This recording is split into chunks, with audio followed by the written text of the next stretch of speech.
Clay shooters, it's that time again. These guys aren't just anybody. They're good. It's time for the Dead Pair Podcast with Jason Rambo. Does your brain hear what your mouth is saying?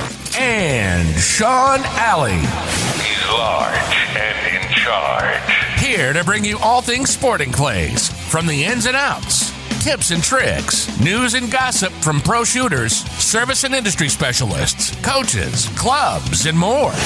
Often imitated, never duplicated. And now, ladies and gentlemen, the one and only... Welcome, everyone, to the Dead Pair Podcast. Yeah, Dead Pair Podcast, energized by KL Ambo, Gameboard US. What's up, Mr. Alley? Here we go again. It's that time again, isn't it? Yes, it is. Boy, it's been a wild ride here lately. Yeah, we've been really busy. You were really busy. And I mean, let's stop before I go any further. You got some big news. Yeah. And congratulations is in order. Thank you very much. I was elected director for the Ohio Sporting Clays Association. That was that was stepping off into the pool. Yeah, and it was a pretty tight race. Had 4 good candidates out there racing for it. So congratulations on picking that up. I was very honored to be running with them, and kind of shocked that I actually was outvoted for them. So yeah, but no, it's one of those things. I was always taught that you can't complain about something unless you have a way to fix it, or if you think you can fix it, or if you know what the problem actually is. So. Right. This is a way for me to see behind the scenes, to try and help in any way I can. We love our sporting clays up here in Ohio, and I want to be a part of that and see what I can do to help. Hell yeah. I think you're gonna be great at it, man. You got a good level of experience, and with as much talking to people and stuff as we do, I think you got a good understanding of the sport and what direction to go. Yeah. Well, thank you. I'm going to try my best. Who knows? Sink or swim, right? Yeah, right. And then you were out busy today at Cardinal, right? Doing some practice and some a video with Bill, right? Yep. Did the questions for the coaches segment with Bill Elliott. Did a video questions for the coaches. So that's going to be up on our YouTube page, folks. If you have not already done so, go to our YouTube page, the Dead Pair Podcast, and subscribe. Because some of these questions for the coaches are going to be answered by video, which is pretty cool. Because, sometimes it's hard with just audio to explain what you're trying to say or show what you're trying to say. So don't forget to send those questions in. We need all we can get because we got a lot of coaches here. So, heck yeah. If you want to get a question answered, this is the time. Send it to us now. Yeah. Hey, quick plug for Gameboard, man. I just... it's been a couple weeks because the weather's been bad up here, and I finally went out and shot a little bit today, and I'm telling you what, those white golds will flat hammer targets. Oh, yeah. Jake it's good ammo, man. It's great ammo. Yeah, Jake had a pretty good target set up on the 5 stand. I was over there practicing, and it was out there a click, and I just couldn't, it dirtballed it. Nice. So, but, yeah, that's something else too, folks, before I get too far away from it. This whole thing with me and the OSCA, this is another opportunity, whether you're in the state of Ohio or not. If there's something that your club is doing that you like or that you don't like, maybe you have an idea for a club. We're here to help. And if we can use the podcast, and especially if you're in Ohio, I would like to be able to institute some of these things, some of these ideas for the OSCA, but send us your ideas, because even if it's not for Ohio, we're going to have all these club owners on. In fact, we're about to have Dominic Bethel on from the Meadows. That's right. So let's bring it up. Maybe they've got a logical reason why they can or can't do something, or maybe they go, hey, that's a great idea. Let's try that. Well, it never hurts to ask. That's right. So without further ado, let's get Dom on the phone. Let's get Dom on the phone. Right. All right. Joining us on the phone, Dominic Bethel from the Meadows. Dominic, how you doing today? Good, guys. How are you? Good, Dom. Great. So, hey, what's going on down at the Meadows these days? Man, we're just, trying to constantly make little improvements here and there. I think, maybe some people noticed at the end of last year, we kind of did a little bit of a small rebranding, went from Meadows Gun Club to Meadows Clay Sports, had a new, fresh logo. And we're kind of excited about that, and just something to change things up a little bit and kind of drive more to the point of that we're a sporting clays facility We got a lot of phone calls, people saying, "Hey man, y'all got a rifle range?" Like, no, we're selling targets only. So, we decided to make some changes, and, we're excited about that. And, last year I bought a bunch of Chromatic traps and did some refreshes, but also it gave us enough traps to where our newest course, the white course, just there behind the pro shop, is now actually a full-time super sporting course. So Nice. we're pretty happy about that, having 3 courses, one being all-time super sporting. And then Eric Dorsey got the idea. He's like, well, you know what? Let's just go ahead and write 3 menus for all that. So if you shoot the white course, you can shoot it super sporting, or you can shoot 2 different sporting courses. 2 different sporting courses. So thought that was pretty cool to do. We've had a lot of people excited. Just, it gives a lot more presentations to shoot. Let's see. We bought another scissor lift. Just give us another lift. Who doesn't like shooting tower birds? Exactly. Right. So yeah, just trying to continue to make improvements, man. Well, Dom, I'm curious. I know you mentioned that you have the super sporting. So what do you think is the biggest draw still at your club? I mean, is it just regular sporting clays, or some of the other events starting to really catch up? Or we've got, I would say the course with the biggest play is still, our blue course, which is just our kind of fun course. We use it for most of our charity events or corporate events, or just beginners. It gets a lot of play, just people that just want to come out and, break some targets. They're not competitive shooters, but, here in Georgia, we've got a lot of competitive shooters, and we actually get a lot of guys traveling through just because of our proximity to the interstate. I mean, we just had a guy traveling through, stopped by yesterday, from Illinois, and he just was like, hey, I was on my way back from Florida, figured I'd stop and shoot. So, but largely blue course gets most of the play, but we get a lot of people that, tournament shooters that come through, and they'll shoot our fee task layout. Typically they, the tournament guys, they'll come in the pro shop, and the first question out of their mouth is, which course is your hardest course? So typically we send them down on the red course. If they were to go right now, they might get their feelings hurt because it's pretty stout. Eric did a phenomenal job setting some awesome tournament targets. So it's a lot of fun there. So, yeah. Well, I'm going to come out guns blazing and put you right in the hot seat here. I know you're an ammo guy with ties to the industry because of always in season bulk ammo. The big question I'm sure you get asked a lot is, do you see availability coming back anytime soon? Or what about the pricing? Is it going to stay up, or what do you think?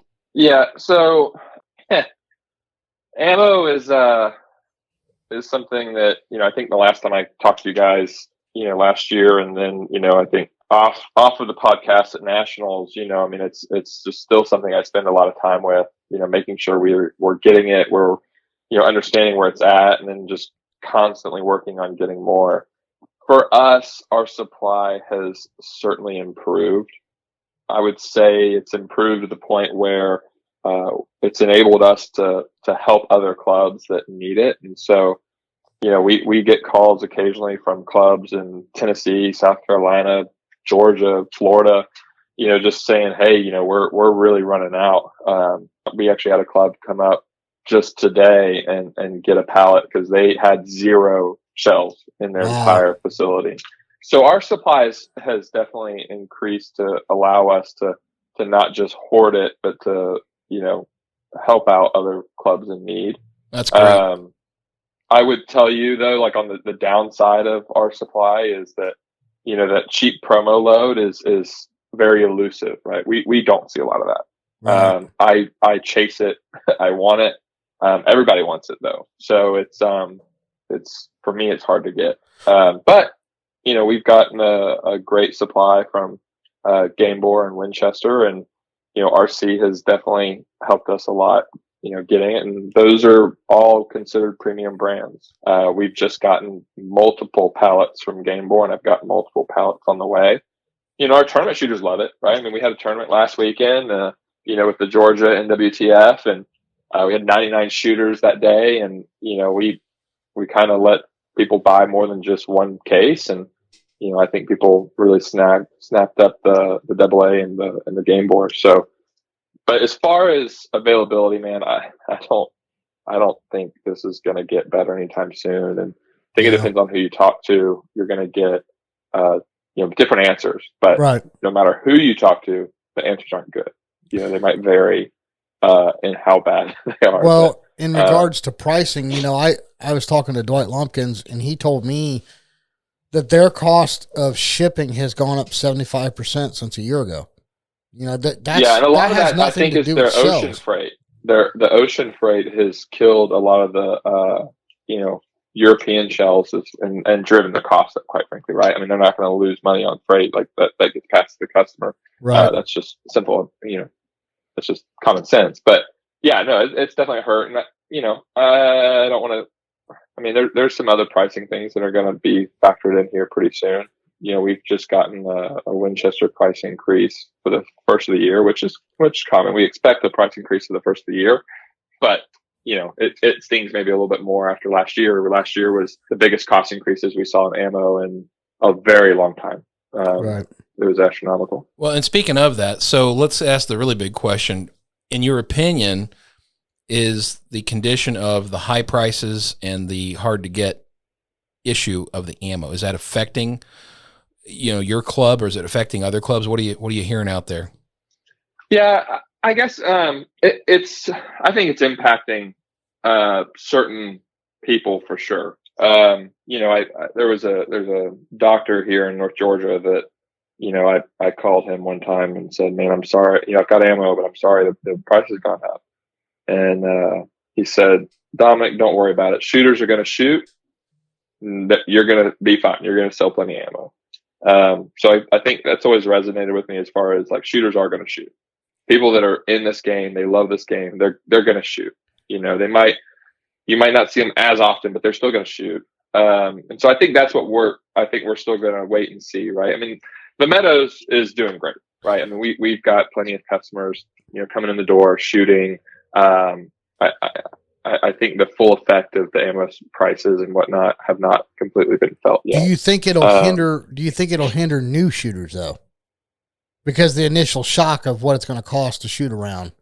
It's just speculation. It's just pure opinion. Yeah, I don't know. I really don't. Last year's prices were crazy, but youth shooting last year, it was off the hook. Very strong, right? And so, we've got 5 or 6 high school teams that practice with us during the high school season, in the fall. And, it was crazy, man. We threw a crazy number of targets for them. They're really the only people at the club that shoot, skeet and trap. And it felt like we were loading machines, by the minute. They shoot it as soon as you can fill it. And so, I don't know. I mean, I think that's kind of one of the indicators you'd look at as far as like, you can look at new adult shooters all day long, but, sometimes the kids are a pretty good indicator, and, youth shooting is doing pretty good. Yeah. CTP is about to start up. Our CTP team starts up here in just a few weeks, and, they're ready to go. They're going to have a good sized team. And, I was talking to some folks, who are involved with some of the youth shooting at, Forest City, and I think they're going to have over 80 kids on their team. So, I don't know how it's going to impact adults. I will say, based on, when you look at all the big shoots for this year, registration's strong, and so I don't think the big shoots are going to get hurt. I know some people have speculated that people aren't going to go to these big shoots, quite as much, but, I think I would disagree. We were just talking about the US Open is over 1,400 shooters. The Jack Links is over 700 shooters. The Gator Cup with moving is over 600 shooters, I think. So, I mean, show me a big shoot that's hurting for registrations. Yeah. Plus, we had the largest nationals ever, right? So. Right. Yeah. I mean, that's a perfect example. And ammo prices at nationals. I mean, golly. I mean, I didn't buy any ammo there, but I certainly looked in the ammo barn, and everything I would even think about wanting to shoot was already sold out, and prices were high. So, yeah. I mean, what does that tell you? Yeah. So.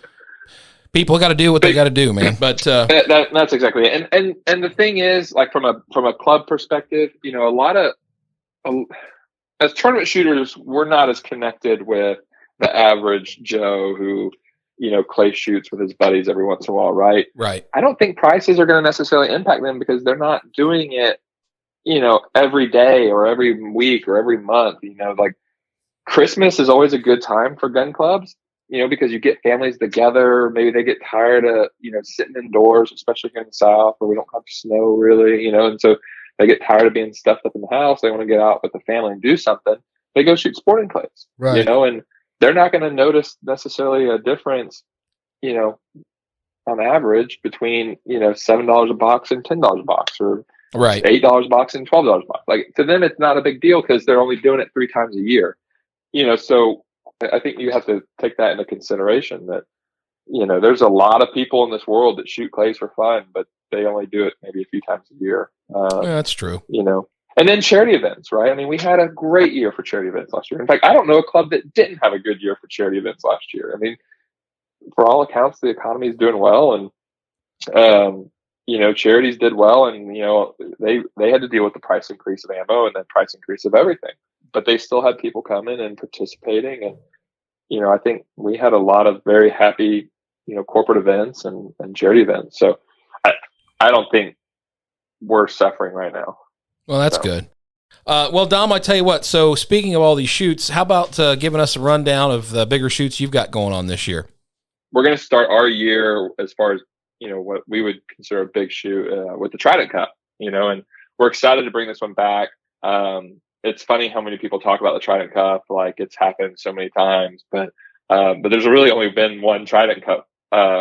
Before this, it was 2019, and, COVID killed the first one. That was back in, April, May timeframe of 2020 when the world was falling apart. And, so then 2021, everybody was like, where's the Trident Cup? And the date for the Trident Cup ended up being the regional. And we certainly threw some Trident Cup-esque targets on on some of our courses, especially FECAS, where we, utilize several 80-foot towers. So what we're excited to have the second annual Trident Cup here 3 years later.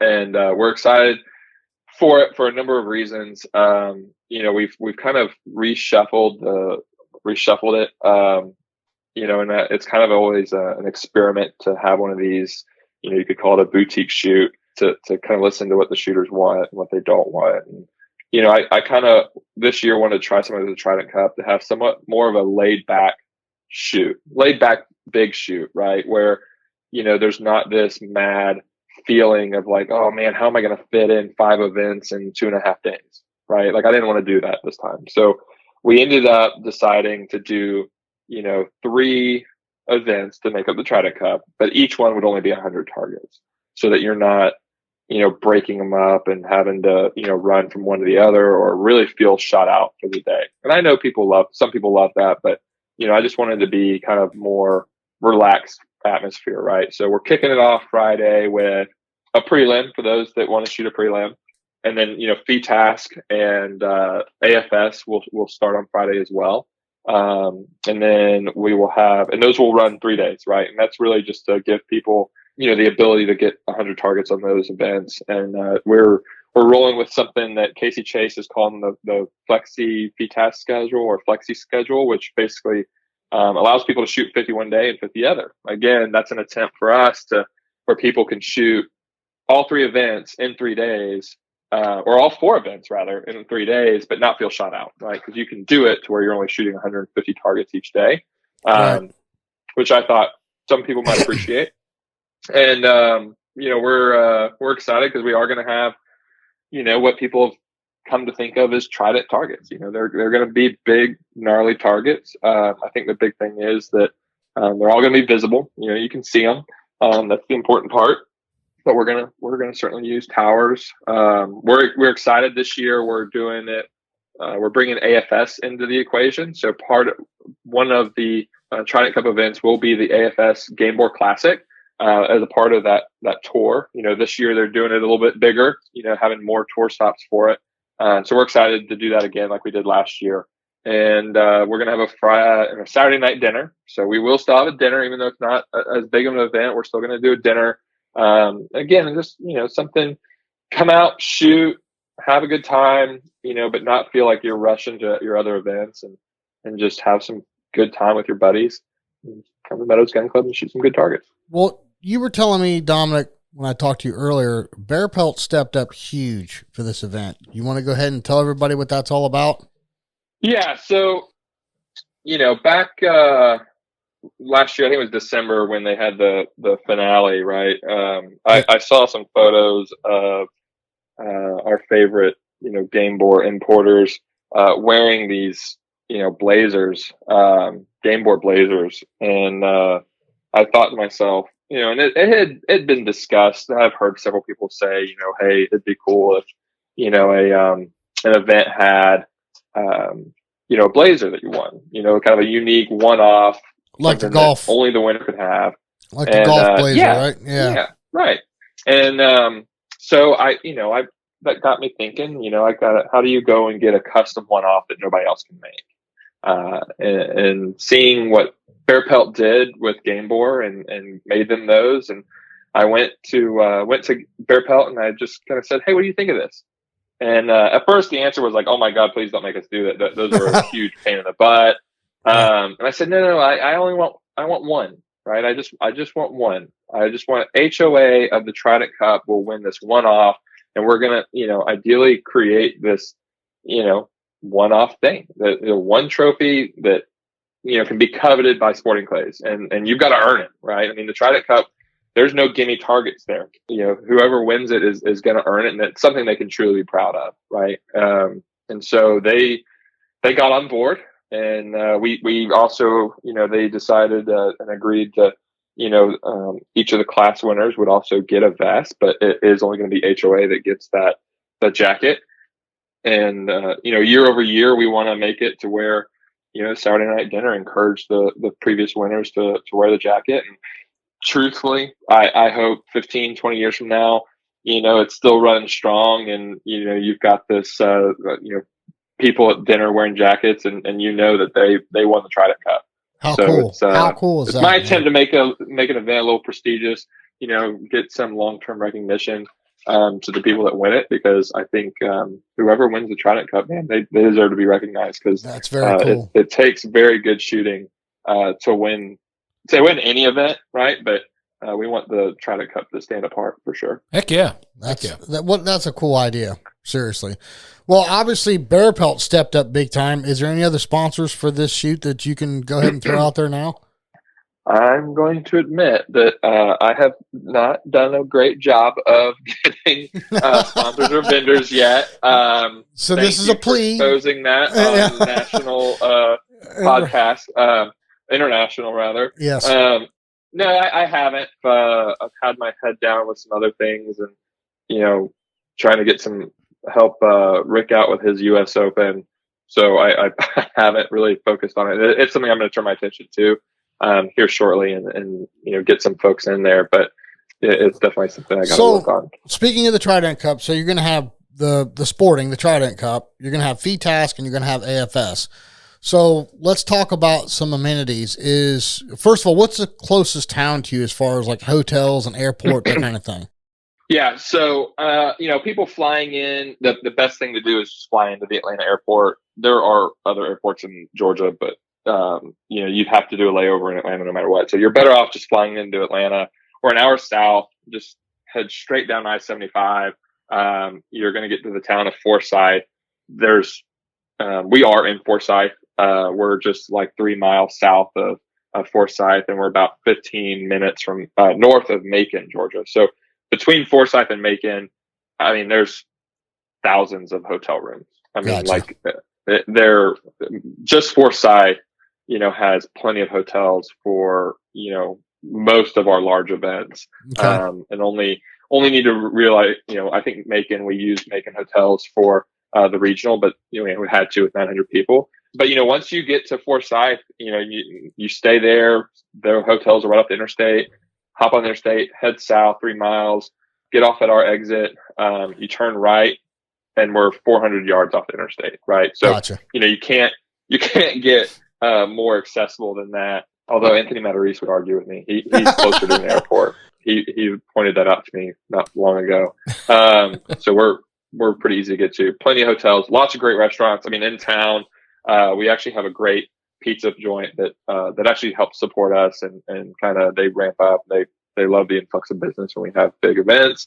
And there's actually some fine dining in downtown Forsyth that's really top notch. So I always get comments from guys whose wives come with them to shoots, and they always say, "Man, I'm glad you guys have some good restaurants near you because we had a great time last night." So Awesome. I think we're in a good spot to where people can bring their wives, and if their wives aren't shooters, and still have a good time and have a good place to go out to dinner, and just really enjoy themselves, enjoy the weekend.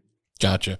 Well, from what you said earlier, it sounds like you're going to have ammo taken care of, right? I mean, that's going to be not a problem for the shoot, for the Trident Cup. What about golf carts or buggies? You going to have plenty of those available? We will. So, and that's actually something that's, I guess, going to be a little different from our normal shoots this year. When Eric and I were brainstorming on how to make Trident Cup a little different, and, how do we do it the way we want?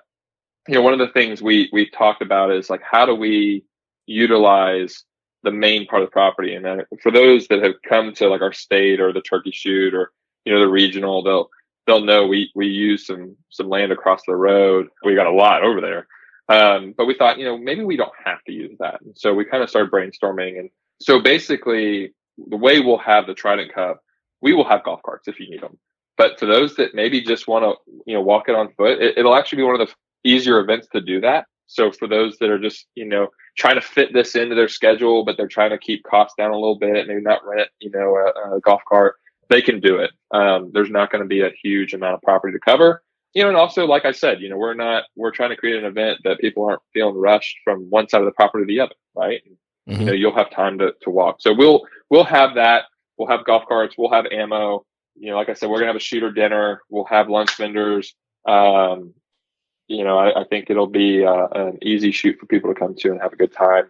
And we will definitely, I do not want to skip out on this. We will have plenty of ammo. Plenty of it. Gotcha. Good deal. Gotcha. But Dom, let's switch gears here just for a minute. Let's talk about the future of the Meadows. Is there any big plans that you can share or anything cool? Any cool ideas you've had that might be coming to fruition you can announce or anything? I think we're always looking to improve, always. And I don't necessarily want to share everything, but I just, we are always looking to make the Meadows a better destination. I've received, a lot of candid feedback from people and constructive feedback. And, I'm always one that wants to hear that. I'm not going to pay a lot of attention to people that spew out a lot of negativity. But if you come to me and you've got some real constructive feedback, I want to hear it. Right. And so we've heard some stuff that, we take to heart, and we want to make improvements, and we want to make the Meadows a destination. We want to make it somewhere that, people want to just come and hang out, whether it's for a big shoot or, just day to day. So we're constantly looking at making improvements, and, we're also always keeping an eye on where we can maybe do bigger and better shoots, and this year, we're going to overthink some things because we don't have a regional to prepare for. And, we've got a great plan for the Trident Cup, and in August we'll have our the national turkey shoot, which is a nice NWTF event. And last year was a great event, and we're hoping this year will be even bigger. Last year it ended up falling the same weekend as a regional. This year it won't, so hopefully that'll help. Well, Dom, I might be able to help you out on that, because Sean and I have been asking our listeners, if they've got something that their club isn't doing, they'd like to see them doing, or maybe they got something cool that their club does that nobody else does, or an idea or anything. We've asked them to write into us. So maybe if we get some of these questions composed, maybe we could have you back on and say, hey, you know what? That's a great idea. Or, well, here's why you can't do that. You know what I mean? Because we'd like to collaborate a little bit with these clubs and kind of connect the listeners, if you will. And people can be anonymous. You don't have to call out your club. You don't have to call out your name or anything, but maybe somebody's got a good idea. Maybe somebody's got something that's so far out left field. It's like, look, this is why that can't happen. You know what I mean? I feel like most people, when they're being constructive, they don't necessarily care about being anonymous. They typically share their opinions pretty freely, because they're genuinely coming from a place of wanting to help us. Right. And I love that. Right. I mean, that's what makes, that type of feedback is only going to make, for a better experience long-term for the shooter. Right. And then, as long as, it's constructive and reasonable. I mean, clubs are listening. I mean, we all want to make our events better. We want, people to have a good time and, come back and think of it in positive light. And so if there's ever anything we can do to make it better, we're going to do it. And I think, if we were to host another regional this year, I think people that, last year might have found little things like they would see improvement, right? I mean, because that's what we're about, and I always want to do that and, constantly make things bigger and better for the shooter. Well, so I don't forget, I was going to ask this question earlier and I didn't get to it. What about clinics this year? You got any big names coming in to run some clinics for you? I think it's a little early in the year for that. Only because, there's a couple people, Kevin DeMichael, that seem to be pretty hung up on ducks for right now.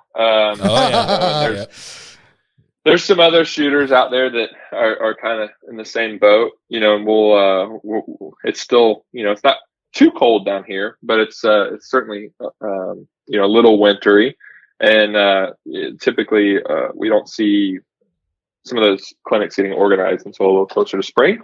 But I mean, we'll definitely see some. I mean, I'd be shocked if Bill McGuire didn't come down and do some stuff with Kevin, and Shelby Moon is, she's breaking out and doing some more one-on-one instruction with people. And, she actually was talking to me the other day about maybe doing something for a clinic for youth shooting. This doesn't apply to the whole country, but the SCTP regional in the South this year is actually going to have FETASC as a major element. I don't even think they're going to have trapper ski. Huh. So she was actually talking to me recently about, hey, can I do a clinic for FETASC to youth? Because there's a lot of youth that don't shoot FETASC. And I said, absolutely. Why would very not cool. do Yeah. Right. Because there's a lot of those kids that they don't know the rules. They don't, and they find it intimidating, right? For those listeners that have never shot FETASC, there's nothing to be scared of. It's a super fun event. And so I know she's working on some things. We'll have a number of youth clinics, but we'll definitely, kick Kevin into high gear and some other guys into, putting some stuff together on the books for some adult big kid clinics for sure. I should have asked this earlier, Dom. All your shoots, they're on Score Chaser, correct? Yeah, Cool. we've been using Score Chaser since she debuted, and so you can find all of our shoots on Score Chaser. You can typically find, the next shoot is typically on our website as well under events. Okay. From our monthly perspective, I like to keep stuff on Facebook. If you go to Instagram, there's a link in our profile that'll take you to several other links that kind of direct you to some of the different NSCA shoots we've got going on. So it's pretty easy to find our registered shoots for sure. What's the date of the Trident Cup? The Trident Cup is going to be April 29th through May 1st. And if we fill those dates up as far as like FETASC and AFS, we'll probably throw a date on the 28th to let people do that. But we've got lots of legroom, to before we have to do that. But yeah, April 29th through May 1st. Have you checked your registration here lately? Have you seen any big names coming in? Aside from yours, you know where he was going with that. You a pretty hard time about never, shooting at the Meadows. So that's not going to stop until I see your pearly whites on April 29th. Well, and then who are you going to start giving crap to? I'm going to enjoy 3 days of taking money out of your wallet. And then you start on Sean, right? Yeah, exactly. Yeah, Sean hadn't gotten any abuse from me yet, so I guess that's got to come soon. He's due. I got broad shoulders. I can take it. Yeah. Yeah, and then that's kind of it for the Meadows. Like I said, we're constantly trying to do bigger and better. I should say this. The calendar on our website is going to be getting a lot better. We've actually with the logo change, we made some changes. Not a lot of changes to the website, but we actually made it easier on ourselves and easier on the public to view our calendar. And so that's actually on my to-do list. I probably shouldn't have said that until I actually did it. But the calendar is going to get much easier on our website as well. So excited about that, just because that helps people know what's going on and what to expect when they get here. Well, Dom, we appreciate you spending some time with us. Hopefully we got some good information out to people. And now that you'll see me down there here in April, May, I expect to see you up here in August for the Ohio State shoot. Or there you go. Or the turnabout's fair play, my friend. So. I'm afraid you're going to have to, I'm going to have to say, don't hold your breath. This is actually a busy year for personal shooting. So I'm getting around. I'm actually. How can you miss the third largest state shoot in the country?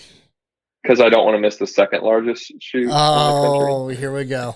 Where is that, by the way? It's the second largest state shoot in the country. The second?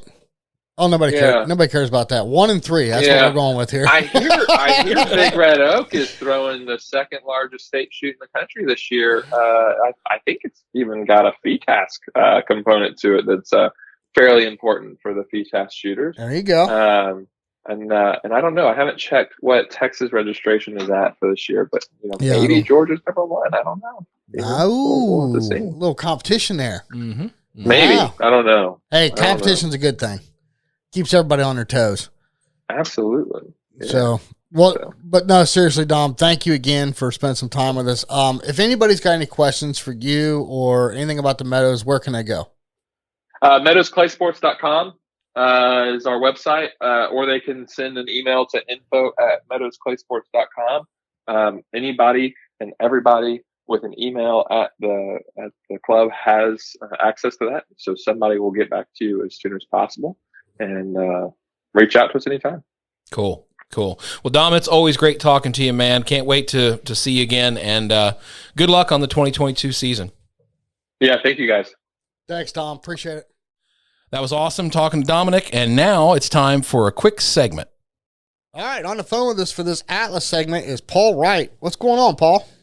Well, guys, right now I'm in sunny Florida Panhandle at the Oaks Sporting Clays. It's part of the Element Training Complex. I take care and manage the Sporting Clays course here. We have 18 stations, which is a little unusual, but the owner set it up.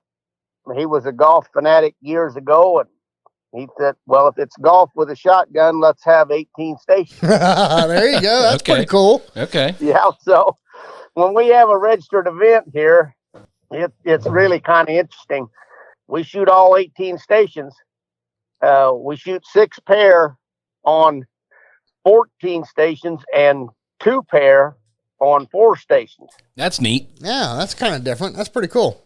Yeah. Well, so Paul, are you a registered shooter? Do you compete in tournaments and stuff? Oh yes, I became addicted in 2010. I'll tell you a little bit. I just hit that 3/4 century mark last week. Oh my goodness. Yeah, so I'm getting a little long in the tooth. I'm just an old bird hunter. Man, I like to shoot, like back then, used to shoot a lot of birds all the time. And when I got involved after the dogs, it just became natural to go to Sporting Clays because it's the closest thing you can do to hunting. Right. I mean, absolutely. And when I set the targets here, everybody says, well, how did you figure that out? And I said, well, you see, if that was a dove, he'd be coming over that fence right there. Yeah. He'd be coming over the tree line in that little gap right there. Right. And that's how you set targets, and I enjoy it that way. It's very, very stimulating to bird hunting. And I think that's what it should be. Now, not everybody agrees with that, but doves can fly pretty fast and they can fly pretty slow, and a duck could come right into a set of decoys, and you'll shoot over it every time instead of shooting under it. Right. So, well, for this Atlas segment, tell us how Atlas came to be in your neck of the woods. I know you're a pretty big fan of Atlas traps. Oh, listen, Atlas and I go back 12 years now. Like I said, I really grew up. We've only been in the Panhandle here for 4 years. I've West Central Indiana all my life. We had a small club there, and when I joined that club, they had 1 Atlas trap and 2 regular trap machines. It was an old trap club. And they had one Atlas trap, and it was an AT-50, and we like to wore it out. We used it all the time. And I said, guys, we got to get more machines. And we didn't have any money. I mean, that's all to it. It was a small club. So I called around, called different manufacturers, and I called Atlas Trap because we had that one AT-50. And lo and behold, I called the phone number, and a man by the name of Scott Manspeaker answered the phone. And he said, hello, I'm Scott. How can I help you? And I said, well, sir, and I told him our story. And he said,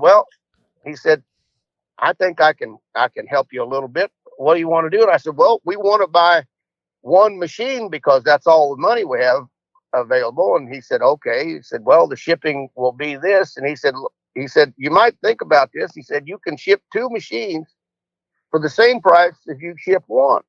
So I said, I'll call you back tomorrow. So that night I got on the phone and we had an emergency board meeting in this little club now.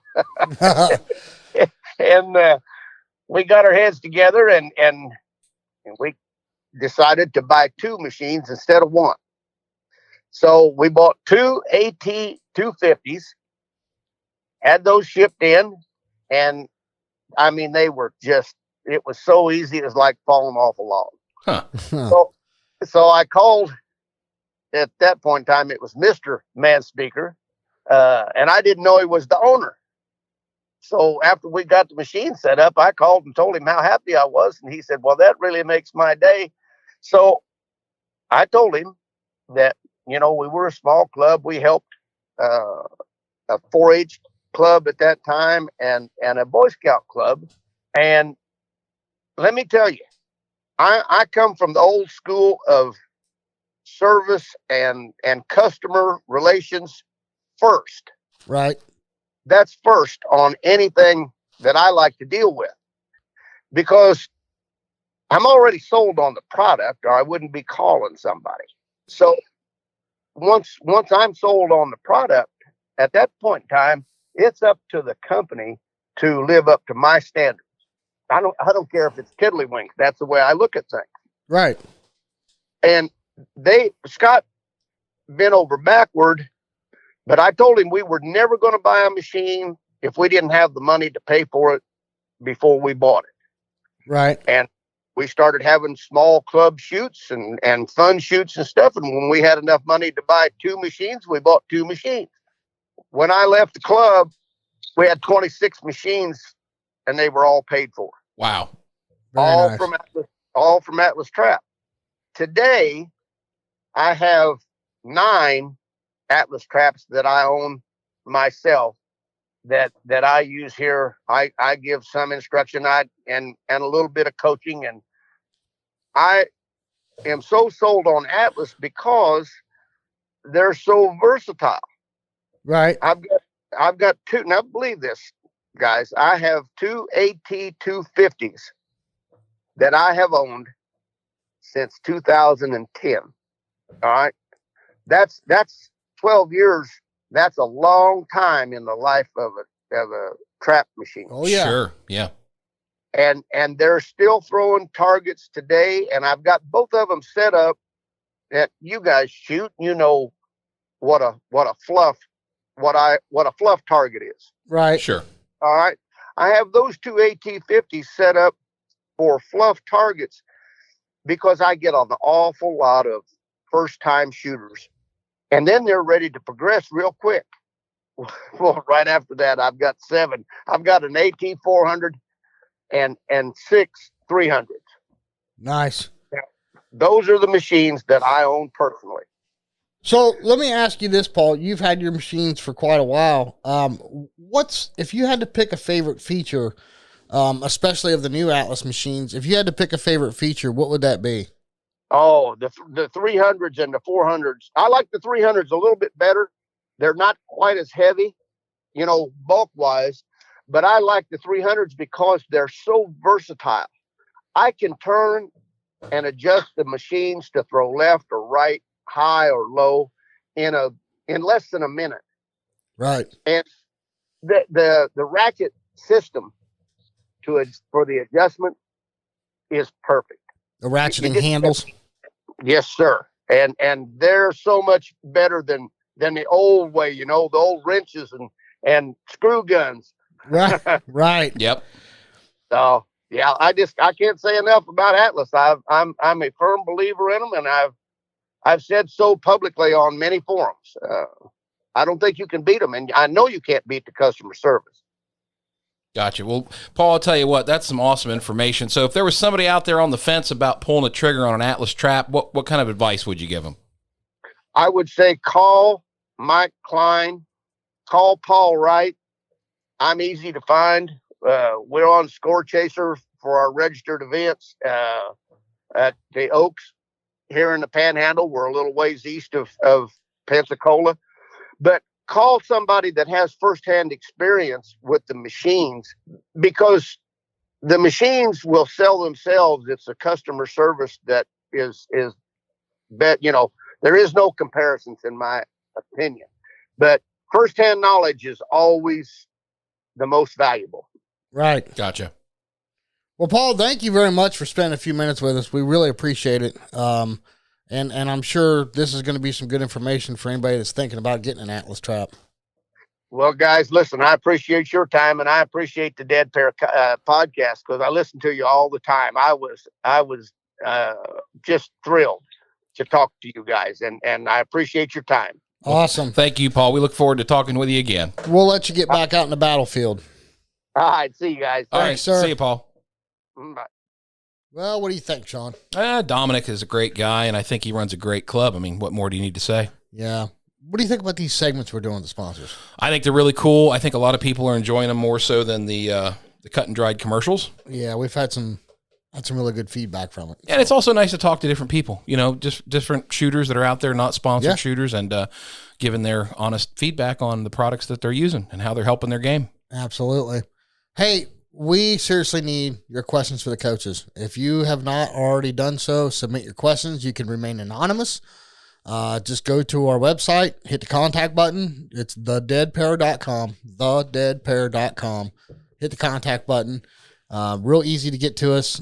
Send us your questions. Yeah, we've got a lot of coaches out there that are going to be answer your questions. We've got Corey Cruz, Bill Elliott, John Woolley, Brad Kidd, Kevin DeMichael. Yep. Don Grant is going to come on again too with some more mental training. So Chad Roberts. Yeah, and David Rulovich, if we can get him on the phone. Yeah, good luck with that. Yeah, no doubt. But have to send up the smoke signals in the messenger pigeon. Right. So. And as another reminder, hey, don't forget to visit our YouTube channel, see all the podcasts on there, and also going to be some new video segments coming out. Yes, absolutely. And a lot of these questions could be answered by the coaches through video. That's right. That's right. So get them out there, get them to us, and we'll make sure they get on the show. Yes. Thank you very much to Bear Pelt, Atlas Traps, Odo Pro, Negrini, Rhino Chokes, RE Ranger, Game Board US, KO Ammo, and White Flyer. Thank you very much for being part of our show.